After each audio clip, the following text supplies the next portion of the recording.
Ja tenim un alt càrrec del govern espanyol que es fa responsable d'alguna cosa. José Antonio Nieto, número 2 de Juan Ignacio Zoido, s'ha presentat al Suprem com l'home que va decidir enviar 6.000 agents de la Policia Nacional i de la Guàrdia Civil a Catalunya.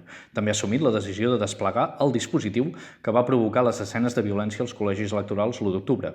Ho va fer, ha sostingut, per la inacció dels Mossos, en qui va deixar de confiar des de la celebració de la Junta de Seguretat. L'exsecretari d'Estat de Seguretat ha assumit el relat de la Fiscalia, ni més ni menys. La policia espanyola va utilitzar la força mínima imprescindible el dia del referèndum. No va haver-hi càrregues policials. Els Mossos no van fer la seva feina.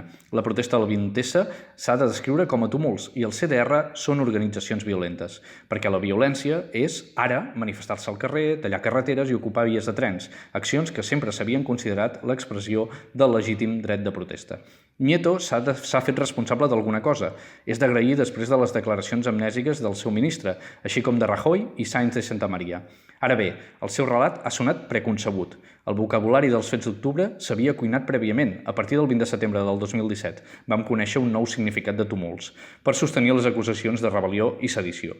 Tothom hi va col·laborar, des de la Fiscalia fins a la Secretaria d'Estat de Seguretat. Una Espanya ben alineada.